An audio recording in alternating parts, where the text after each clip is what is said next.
Good afternoon, respected viewers. How are you? I'm sure you'll be fine. Okay, आप लोगों ने होली खूब celebrate की, ओके, खूब एंजॉय किया. अब आ जाइए अपनी पढ़ाई पर. ओके, अपनी प्रीवियस वीडियो में मैंने आपको यूज़ ऑफ डिड के बारे में बताया और यूज़ ऑफ डिड में आपने हेल्पिंग और डिड में आपने देखा past indefinite tense.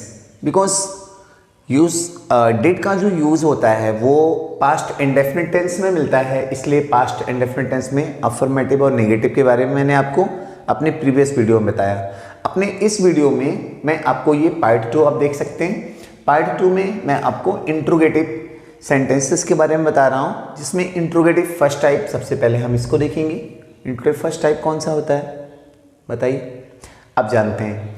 Yes or no answer type questions. Yes or no answer type questions. ये yes और no आंसर टाइप क्वेश्चंस जो होते हैं, मीन्स इन क्वेश्चंस का आंसर yes या no में मिलता है, वो इंट्रोगेटिव फर्स्ट टाइप होते हैं. ओके, हिंदी में क्या से शुरू होते हैं, क्या से स्टार्ट होते हैं. ओके, तो ऐसे सेंटेंसेस का ट्रांसलेशन करने का जो रूल है, रूल्स टू ट्रांसलेट क्या है, ये सबसे पहले फर्स्ट ऑफ ऑल आप क्या करेंगे, यहाँ पे हेल्पिंग वर्ब यूज़ करेंगे, हेल्पिंग और डिड आप रखेंगे, उसके बाद सब्जेक्ट रखेंगे. यहाँ पर कोई रेस्ट्रिक्शन नहीं है कि कौन से सब्जेक्ट के अकॉर्डिंग क्या आपको रखना है. That's very simple. कोई भी सब्जेक्ट होगा उसके अकॉर्डिंग आपको हेल्पिंग और डिड ही अप्लाई करना है. अब डिड को सबसे पहले रखना है आपको. ये ध्यान रखेंगे कि डिड सबसे पहले होगा बिगनिंग में, अगर हिंदी में क्या से स्टार्ट हो रहा है सेंटेंस. ओके, फिर आपका सब्जेक्ट आया, हेल्पिंग और डिड, उसके बाद आपका सब्जेक्ट. सब्जेक्ट के बाद आप क्या कर रहे हो, सपोज कि सेंटेंस में नॉट और नेवर भी आता हो, तो नॉट या नेवर भी आता है, तो ऐसी कंडीशन में वो नॉट या नेवर की जो पोजीशन है वो आफ्टर सब्जेक्ट में सब्जेक्ट के बाद होगी. सब्जेक्ट के बाद आपको नॉट या नेवर यूज करना है, उसके बाद आपको मेन वर्ब की फर्स्ट फॉर्म. तो आइडेंटिफाई करने का जो रूल होता है कि सपोज आपके सामने कोई सेंटेंस आए और आप उसको आइडेंटिफाई करना चाहें कि कौन से टेंस से बिलोंग करता है, तो simply you can identify easily. आपको क्या करना है, यहाँ पे आप हेल्पिंग वर्ब डिड देखेंगे और आपको मेन वर्ब की फर्स्ट फॉर्म देखनी है. That's very simple. तो यहाँ से आपने इसको आइडेंटिफाई किया, ये पास्ट इंडेफिनिट टेंस का सेंटेंस. एनीवे, आपका मेन वर्ब की फर्स्ट फॉर्म जब आप अप्लाई करते हो, उसके बाद आप क्या कर रहे हो, आपका ऑब्जेक्ट आएगा. ऑब्जेक्ट 2 टाइप्स के होते हैं, indirect object and direct object. Clear? Indirect object and direct object. Indirect object जो लिविंग बींग्स होते हैं, लिविंग थिंग्स हैं, दिस आर इनडायरेक्ट ऑब्जेक्ट. और जो नॉन लिविंग होते हैं वो डायरेक्ट ऑब्जेक्ट से बिलोंग करते हैं. एनीवे, उसके बाद आप क्या देखते हो, कॉम्प्लीमेंट आएगा एटसेट्रा. जो कुछ भी चीज़ें हों, सब करने के बाद finally you can see here you have applied question mark. Clear? यहाँ पे क्वेश्चन मार्क अप्लाई किया गया. आई रिपीट, सबसे पहले आपको हेल्पिंग और डिड अप्लाई करना है, फिर सब्जेक्ट आप रखेंगे. नॉट या नेवर अगर आता है तो, राइट, अगर आता है तो नॉट या नेवर अप्लाई करिए. नहीं आता है तो सब्जेक्ट के तुरंत बाद आपको मेन वर्ब की फर्स्ट फॉर्म अप्लाई करनी है. और मेन वर्ब के बाद ऑब्जेक्ट की पोजीशन होती है. ऑब्जेक्ट की पोजीशन कहाँ होती है, after main verb. Main verb के बाद ऑब्जेक्ट की, मेन वर्ब आपका फर्स्ट फॉर्म है, इसके बाद ऑब्जेक्ट की पोजीशन है. और ये 2 टाइप्स का इनडायरेक्ट ऑब्जेक्ट, डायरेक्ट ऑब्जेक्ट, और उसके बाद आपका complement etcetera, finally question mark. Very simple. चलिए अब हम एक एग्जाम्पल के थ्रू इसको देखते हैं. इजी, एग्जाम्पलिग्रेटिया. फॉर एग्जाम्पल, क्या हर्षित ने अपना गृह कार्य पूरा किया. आपको मैंने बताया था कि कैसे आइडेंटिफाई करना है. या ये या था, ये थी, ये थे, ता था, ती थी, ते थे, एटसेट्रा. ये सारी चीजें जब आपको दिखेंगी तो यहां से आप इसको आइडेंटिफाई कर लेंगे कि ये पास्ट इंडेफिनिट टेंस का सेंटेंस है. क्लियर? अब ये पास्ट इंडेफिनिट टेंस का सेंटेंस है और हिंदी में वो क्या से स्टार्ट हो रहा है, तो इट मींस ये इंट्रोगेटिव फर्स्ट टाइप है. अब इसको ट्रांसलेट करते हैं. ट्रांसलेट करेंगे तो तीनों टाइप्स के जो बनेंगे, मीन्स क्या हर्षित ने अपना गृह कार्य पूरा किया, क्या हर्षित ने अपना गृह कार्य पूरा किया था, क्या हर्षित अपना गृह कार्य पूरा करता था. तीनों सेंटेंसेस के ट्रांसलेशंस एग्जैक्टली सेम होंगे. Okay, means same method we apply here. सबसे पहले आप यहां पे हेल्पिंग वर्ब यूज करेंगे. हेल्पिंग वर्ब डिड, इसके बाद आपका subject Harshit, right, did Harshit. अब यहाँ पे नॉट नहीं है, नहीं है, नॉट नहीं है तो आप मेन वर्ब की फर्स्ट फॉर्म अप्लाई करेंगे। अगर नॉट या नेवर होता बाय द वे तो आप यू कैन सी स्ट्रक्चर कि यहाँ पे सब्जेक्ट के बाद आपको नॉट या नेवर अप्लाई किया गया तो सब्जेक्ट हर्षित के बाद हम नॉट या नेवर अप्लाई कर देंगे। नहीं है तो सीधे मेन वर्ब की first form. Did Harshit complete, क्या हर्षित ने पूरा किया, क्या पूरा किया भाई, अपना गृह कार्य, ये ऑब्जेक्ट हो गया his homework. Did Harshit complete his homework, क्या हर्षित ने अपना गृह कार्य पूरा किया, वेरी सिंपल। तो ये आपका इंट्रोगेटिव फर्स्ट टाइप का सेंटेंस था, इस पैटर्न को आपने यहाँ पे फॉलो किया, वेरी इजी। ओके, अब हम आते हैं अपने इंट्रोगेटिव सेकंड टाइप पर। ओके, इंट्रोगेटिव फर्स्ट टाइप के बाद अब हम लोग इंट्रोगेटिव सेकंड टाइप के बारे में जानकारी लेंगे। इंट्रोगेटिव सेकंड टाइप जिनको WH टाइप क्वेश्चंस भी कहते हैं, यू नो वेल, ये WH टाइप क्वेश्चंस होते हैं।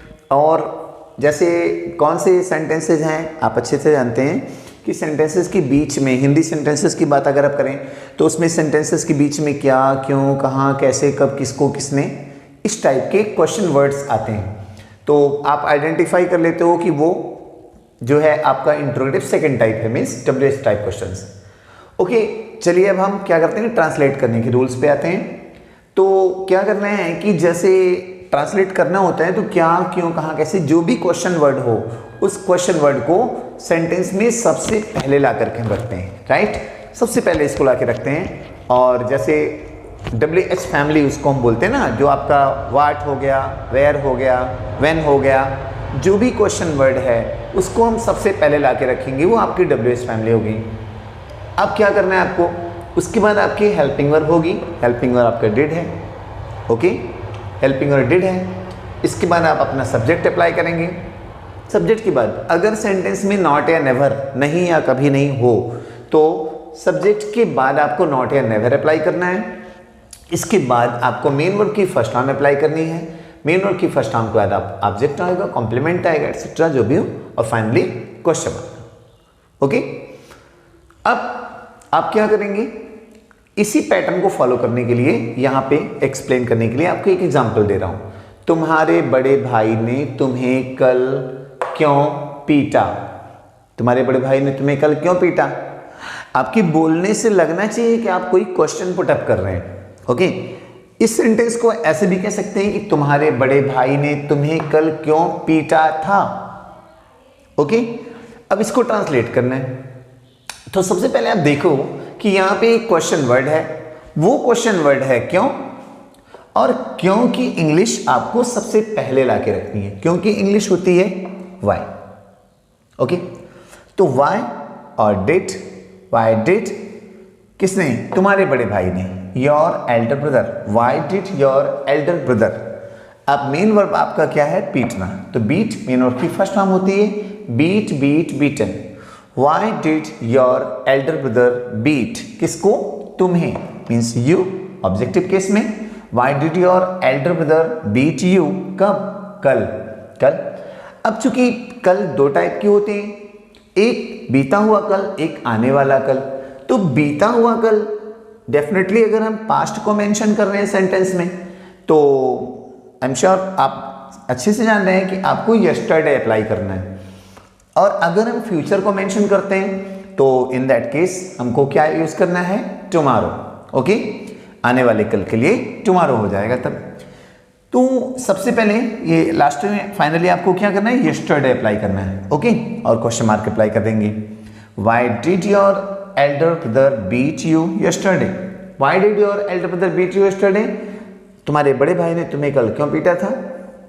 ये हो गया आपका इंट्रोगेटिव सेकंड टाइप। अब इसी इंट्रोगेटिव सेकंड टाइप से रिलेटेड और भी टाइप के सेंटेंसेस हैं, जैसे कि क्या वाले सेंटेंसेस हैं, हु वाले, कौन से, कौन, किसने। तो कौन या किसने, ऐसे इस टाइप के जो सेंटेंसेस हैं उनको आपको देखना है। अब इसके बाद हम आपको ये समझाते हैं। अब हम लोग कौन यानी हु, कौन या किसने वाले सेंटेंसेस जो होते हैं, सेंटेंस के बीच में कौन या किसने अगर आता है तो ऐसे सेंटेंसेस के बारे में जानेंगे। ये जो सेंटेंसेस होते हैं ये अलग अलग कैटेगरीज में होते हैं। जैसे हु वाला सेंटेंस है, मीन्स कौन या किसने वाला सेंटेंस है, और वो पॉजिटिव है। अब आप सोच रहे हैं कि हु वाला सेंटेंस ये तो इंट्रोगेटिव है, फिर पॉजिटिव कैसे? तो इंट्रोगेटिव में भी पॉजिटिव और नेगेटिव होते हैं। मीन्स अगर नॉट या नेवर का यूज़ उनमें आ रहा है तो इन दैट केस वो नेगेटिव नहीं आ रहा है तो वो पॉजिटिव की कैटेगरी में आएगा। तो हु और ऐसी कंडीशन में जैसे इस टाइप के सेंटेंस आप देखिए, एग्जांपल है, उसे भूगोल किसने पढ़ाया या उसे भूगोल किसने पढ़ाया था। ओके, उसे भूगोल किसने पढ़ाया या उसे भूगोल किसने पढ़ाया था, तो किसने यहाँ पर बीच में आ रहा है तो हु वाला सेंटेंस है, और नहीं का या कभी नहीं का यूज भी नहीं हुआ है तो पॉजिटिव है। ओके, अब क्या करना है, ऐसे कंडीशंस में हु सबसे पहले रखते हैं बिगिनिंग में, और इसके बाद आपको मेन वर्ब की सेकंड फॉर्म अप्लाई करनी है। मेन वर्ब की सेकंड फॉर्म अप्लाई करने के बाद आप यहाँ पे ऑब्जेक्ट ले आते हैं। ऑब्जेक्ट आपका इनडायरेक्ट ऑब्जेक्ट, फिर डायरेक्ट ऑब्जेक्ट, और उसके बाद आपका complement, finally etcetera, question mark. अब आपको बताएं कि जनरली इस टाइप की जो सेंटेंसेस होते हैं उनमें हु, चूंकि हु एक ऐसा क्वेश्चन वर्ड है जो आपके सब्जेक्ट को फाइंड आउट करने में हेल्प करता है। जब भी आपके सब्जेक्ट को फाइंड आउट करने में हेल्प करता है तो इन दैट केस अभी आपका सब्जेक्ट अननोन है, आपका सब्जेक्ट अननोन है, तो ये हु के थ्रू ही हम इसको फाइंड आउट करते हैं, इसलिए इसमें कहीं सब्जेक्ट मेंशन्ड नहीं हुआ है। तो डोंट वरी, अभी आगे इस टाइप की कंडीशंस में मिलेंगी कि हु भी होगा साथ में सब्जेक्ट भी होगा, आपको आगे हम समझाएंगे। बट अभी यहाँ पर देखेंगे तो उसी भूगोल किसने पढ़ाया या किसने पढ़ाया था, तो सबसे पहले किसने यानी हु की इंग्लिश सबसे पहले आई, कौन की, किसने की, और टीच का सेकंड फॉर्म अप्लाई करना है, टॉट। हु टॉट उसे है तो वो कोई मैस्कुलिन जेंडर सिंगुलर नंबर हो सकता है या फेमिनिन जेंडर सिंगुलर नंबर हो सकता है, तो वहां पे हर भी हो सकता है, हिम भी हो सकता है ऑब्जेक्टिव केस में। हु टॉट हर ज्योग्राफी या who taught him geography, finally question mark, who taught her geography या who taught him geography. Okay, अगर वो पुरुष है कोई तो हिम अप्लाई कर दें, अगर कोई फीमेल है तो हर अप्लाई करेंगे। ओके, अब ये हु वाले सेंटेंसेस जिसमें नॉट का यूज करके मिलेगा आपको नेगेटिव होगा, वो उस टाइप के सेंटेंसेस को ट्रांसलेट कैसे करते हैं, सबसे पहले आपको हु रखना है, हु के बाद आप हेल्पिंग वर्ब अपने रखेंगे, आपकी हेल्पिंग वर्ब डिड है, राइट, डिड होगी, फिर नॉट होगा, फिर मेन वर्ब की फर्स्ट फॉर्म होगी, फिर ऑब्जेक्ट आप रखेंगे, फिर कॉम्प्लीमेंट एक्सेट्रा। ओके, भी मैं आपको एक छोटी सी बात मैं आपको रिमाइंड करवाऊं कि जैसे आपने अफर्मेटिव और नेगेटिव सेंटेंसेस देखे थे, अफर्मेटिव और नेगेटिव सेंटेंसेस देखे थे, तो उसमें जब इस टाइप के अफर्मेटिव और नेगेटिव वाले सेंटेंसेस आ रहे थे तो जो पैटर्न अफर्मेटिव के लिए फॉलो करते हैं वो हु के पॉजिटिव के लिए फॉलो किया गया सेकेंड फॉर्म वाला। जो पैटर्न जो है आपका नेगेटिव के लिए यूज होता है कि सब्जेक्ट के साथ डिड लगाइए, नॉट लगाइए, वो पैटर्न यहाँ पे हु सब्जेक्ट, चूंकि हु एक ऐसा क्वेश्चन, ऑलरेडी मैंने बताया, ऐसा क्वेश्चन वर्ड है जो सब्जेक्ट को फाइंड आउट करने के लिए यूज किया जाता है। तो सेम पैटर्न फॉलो होता है कि सब्जेक्ट जैसे हम रखते हैं, फिर डिड लगाते हैं, नॉट लगाते हैं, मैंने first form object exactly same. Okay, और इसी तरह से जब हम आगे बढ़ेंगे, अभी इसके एग्जाम्पल पर आते हैं कि नॉट है तो कैसे रखेंगे।